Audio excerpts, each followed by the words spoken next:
think that the March low is definitely going to be the low. And the only worst case scenario is if there's a huge second wave in October. We don't have therapeutics, no vaccine is available, and the second that I actually look at very closely, this is related to your question, is the monetary expansion.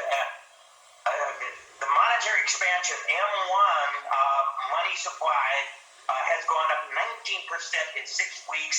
That is unprecedented. That is more than the entire year that followed the Lehman bankruptcy in September of 2008. So in 8 weeks, we have expanded liquidity in our financial system by more than we did in an entire year before.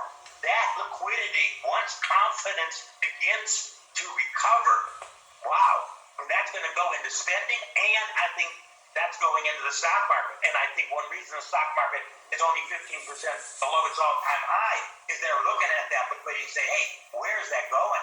So you think the lows are in. You think that it's possible that we see new highs within the next year and a half, 2 years? Yeah. I actually do think it's possible with that liquidity going into the market. I also think there'll probably be more inflation than we've seen in 2 decades. I'm predicting 3-4% inflation. I know that seems impossible now because prices are going down so much. But again, when this liquidity's got to find its somewhere to go, it's all being repressed. It reminds me a little bit like World War II. Everyone is rationed. The Fed built up a lot of liquidity, and it exploded in the post-Cold War boom that we had that no one expected. The world was thinking, we're going back into depression, military expenditure is going to be way down, and instead that liquidity built up, had a consumer boom, and was very good for the stock market. Jeremy, why wouldn't $10 billion, why wouldn't a $10 trillion balance sheet and 25 trillion or whatever it's going to be in fiscal, it'll be even more than that by then. Why wouldn't that, when it's engendering inflation, cause rates to go up to where we really have a problem? And a lot of times when you have interest payments that high, it puts a damper on economic growth.